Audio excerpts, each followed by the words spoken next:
When you work a corporate job, once again, they're watching every bit of the way with you, whether you're a brother, whether you're a sister, they're watching. I want you to hear what this sister is dealing with, but let's talk about it because we got to have some tips when you're on the job. As a Black woman in corporate America, you're never really alone, baby. Whether you're at home, whether you're in their presence, they're watching. They're going to find your social media. They're going to stalk you. They're going to send it amongst each other, talk about it. When you're in their presence, if you're not saying much, they're going to be like, what's going on? Nothing. I'm quite literally just minding my business. It's actually kind of scary how obsessed people can be with the Black girl or Black woman in an organization, or Black man in an organization. It's scary because you know what I don't care about? Their lives outside of work. I don't care enough to go look for it. But them? Yeah. Yeah. They gonna watch. They gonna look. Sister's 2,000% correct, because when I worked in the petrochemical industry, they be looking at everything. But when I worked in petrochemical, when they got in my business, I let them know exactly what I did for a living, saying, fire me if you want to. Go ahead and fire me. Please fire me. I'm ready for it. Because one thing they didn't like about me so much is that I didn't need nothing from them, because I had my own money coming in. And that is a beautiful position to be in when you work in a job where you choose to, not that you have to, right? And they know that, hey, you're not the average Black person. So what I mean by average, you have more avenues to fight them. You have more avenues to sue. You have more avenues to put a spotlight on them. That is a privilege. I will say that a lot of Black people, they actually have with the social media, but someone like myself who actually have a platform, I can get on and just really highlight somebody like that, and I can really turn a lot of eyes their way, right? I haven't really had to do it because people haven't really put me in a position where I had to do it. But you better believe if I need to, it's gonna happen. Now, when you're working the job with these people, if you are a person who's an introvert, like you just don't like to talk much, right? You just don't. It's not that you're mean to nobody. You don't talk to a whole lot of people. You may chit chat with a few, but you don't talk. You're worse, because if you don't talk to them and keep to yourself, you're doing your job. Then they come up with accusations of that. Why aren't you talking? You don't like white people? There goes actually a report to the supervisor that, you seems like you don't like white people. He seems kind of racist because he just don't talk to nobody. Now, you don't even talk to Black people. You don't talk to nobody. You do your job. You show up on time. If it's about work, you talk about work. I mean, you do anything you're supposed to do. You do everything you're asked to do, right? And then these supervisors, we've heard these stories from people, brothers and sisters, that say they brought you in the office asking you, saying there are people saying that they don't really think you like white people too much, or they don't really feel like you're a team player because you don't like to talk much. Well, in your job description, it says what your job description is. They tell you what you're supposed to do on your job, every bit of this, okay?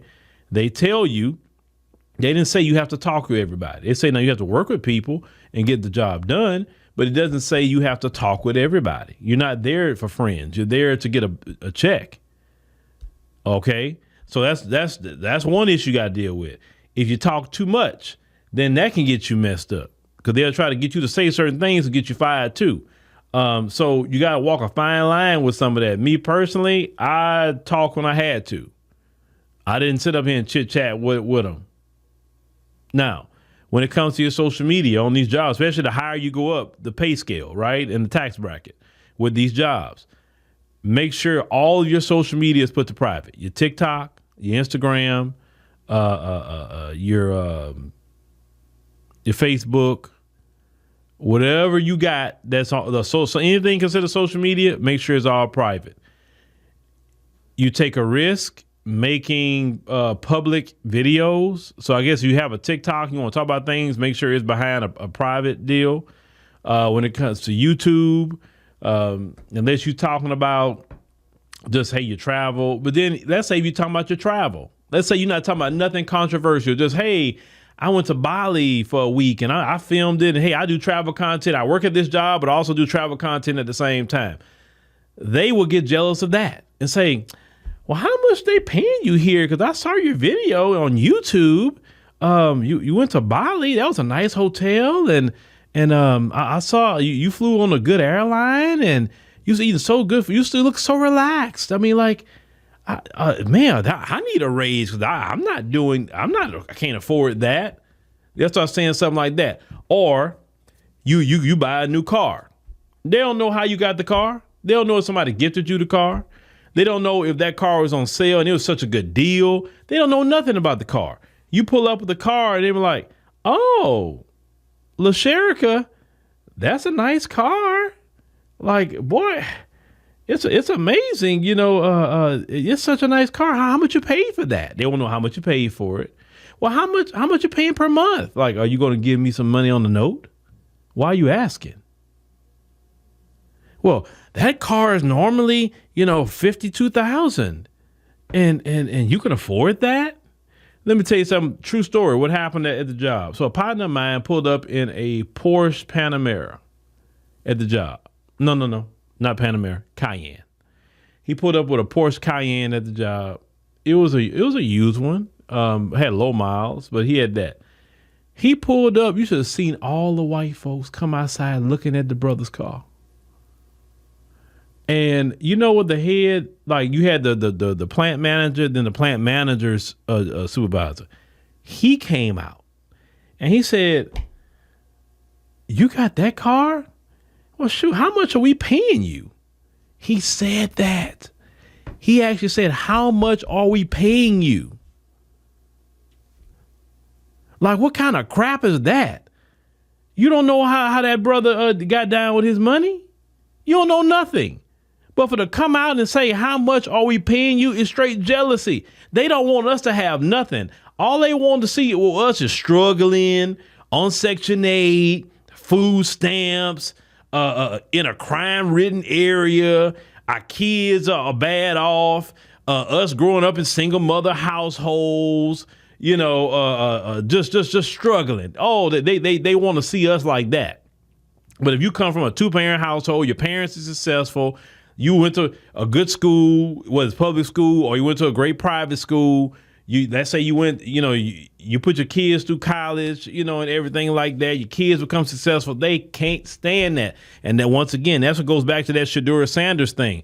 They can't stand that brother didn't come from abject poverty, crime-ridden area and saying his daddy was in jail.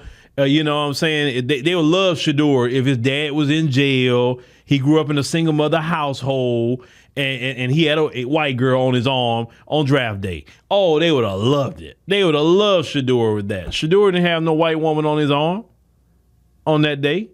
So they can't say, oh, you're going to funnel all that money back to the white community through that woman because eventually she's going to get some children. She's going to divorce him and take his money. You understand what I'm saying? They can't stand that. They cannot stand us having success.